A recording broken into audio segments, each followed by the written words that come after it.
pessoal, tudo bem? Eu sou Rafael da Silva, historiador, e hoje eu tô no quadradão da feira, no bairro do Boqueirão, no município de Praia Grande, no litoral sul do estado de São Paulo. Uma aventura um pouco mais tranquila, uma viagem à história da humanidade no mural, num grafite que foi feito aqui, no espaço reurbanizado, onde foi colocada a feira confinada, que se chama o Mural da Educação, cuja proposta foi contar a história da humanidade do ponto de vista educacional, em vários momentos diferentes. Então esse espaço aqui acabou virando uma sala de aula a céu aberto, mostrando como que o ser humano se desenvolveu ao longo do tempo. E ficou bem legal, ficou bem bonito na arte grafite, né? Utilizando como base aí a história e a produção de fontes históricas.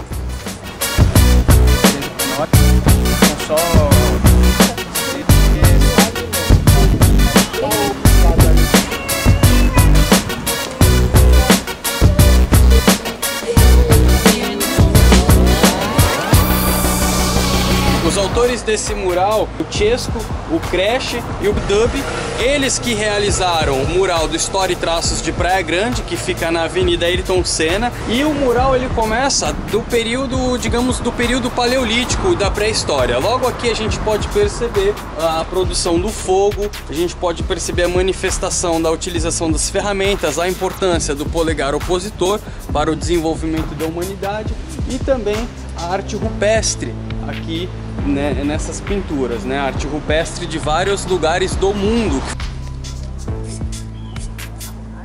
E começa o outro lado. Aí o outro lado, teoricamente, faltaria uns 2 espaços. Com o passar do tempo, o ser humano ele aprendeu a controlar a natureza. E isso aconteceu em vários lugares diferentes do mundo, tá? Por isso a importância da agricultura. A gente tem aqui uma imagem que ela foi retirada da pictografia do Egito Antigo, né? A utilização do arado pesado, que isso é uma característica que vai aparecer ainda no período conhecido como pré-história, apesar da controvérsia desse termo, mas que vai aparecer, e essa agricultura não vai aparecer só na região da Mesopotâmia, ela vai aparecer em vários lugares do planeta, como por exemplo na Ásia, na América também, pelas populações andinas.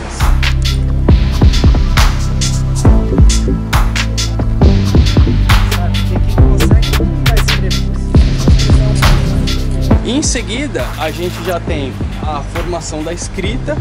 Então, como o ser humano se tornou sedentário, ele pôde dividir as tarefas e aí começa a surgir as primeiras manifestações de escrita.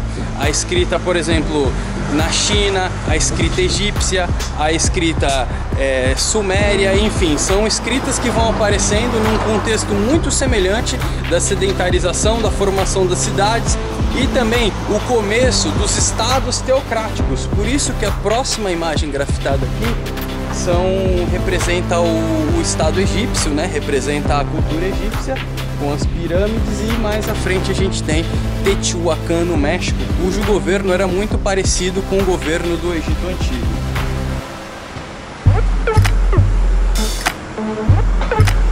Então não se incomoda comigo não, tá? Finge que é Big Brother, essas coisas aí. Vou fingir. Como? Eu duro? Sim, não. Essa mão desse tamanho. Essa mão você quer aqui? A educação é um processo que acontece em todas as culturas, em algumas formais e outras não formais, como é o caso dos índios brasileiros, cuja educação estava voltada para a cultura, ou seja, para as necessidades daqueles povos. A gente está iniciando com a marcação das imagens principais na parede para fixar até a cronologia aqui dos acontecimentos, e aí a partir dessas marcações iniciais aí a gente vai estilizar e mesclar uma imagem com a outra a fim de criar um resultado estético bacana.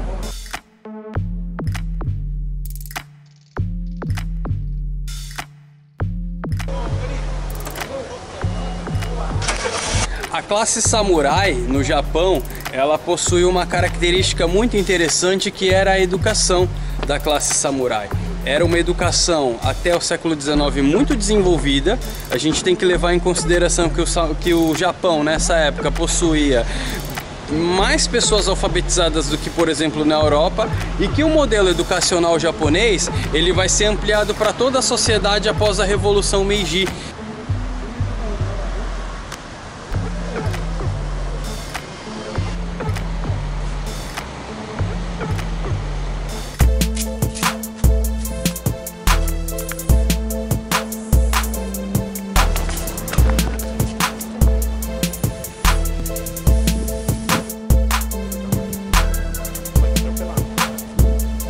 Bom, finalmente a gente chega na cultura grega, que deu as bases do mundo ocidental, né? Então a educação, primeiro com os pedagogos, depois com os filósofos que vão criticar esse modelo de educação, mas que vai dar as bases ocidentais do pensamento filosófico. E da Grécia Antiga a gente passa para o mundo medieval com as 7 artes liberais, muito distante do que o senso comum chama de Idade das Trevas. A Idade Média foi sim um período de muita produção de conhecimento, né? A gente pode ver aritmética, retórica, lógica, astrologia, geometria, então eram os conhecimentos passados nesse período dessas 7 artes.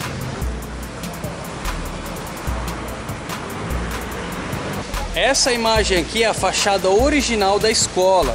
A escola na década de 60 ela tinha essa fachada aqui. Aí infelizmente construíram um muro e hoje essa fachada se encontra descaracterizada. Então os artistas eles tomaram cuidado de escolher justamente a posição da onde daria essa vista aqui dessa fotografia que foi grafitada.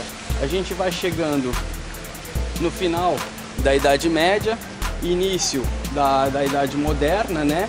E a gente vai caminhando para a mitologia grega, um retorno à mitologia grega e a questão das grandes navegações, que vai culminar com a chegada dos europeus na América, com a chegada dos europeus no Brasil.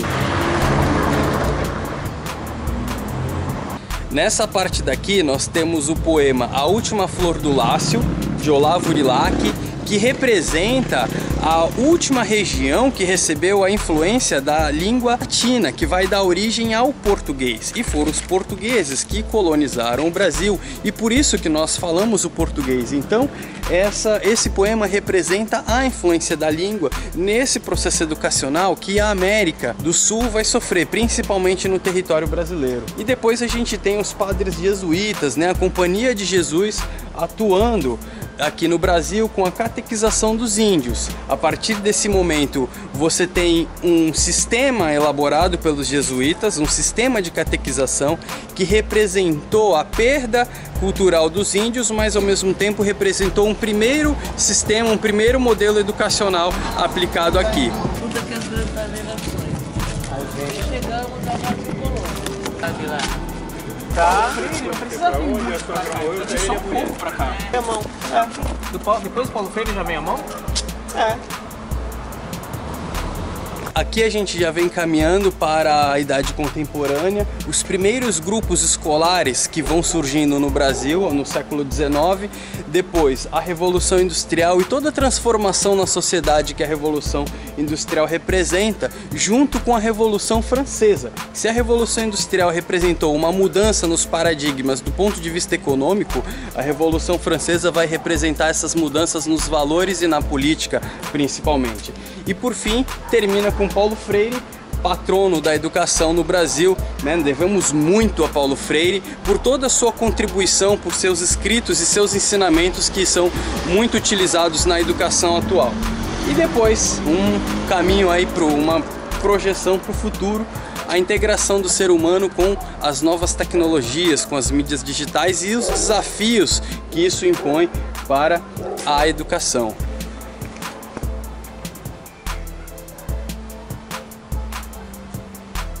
Esse foi um projeto realizado pela Subsecretaria de Assuntos da Juventude em parceria com o Centro de Memória da Educação de Praia Grande e que felizmente eu tive o privilégio de acompanhar o processo de criação. Um projeto super legal, super bacana, uma aula a céu aberto, né? Acredito que os professores no mínimo comentaram isso aqui na escola, eu não sei, eu não tive o contato com nem com os alunos nem com os professores, mas que deixa aí uma reflexão sobre o legado da humanidade do ponto de vista educacional.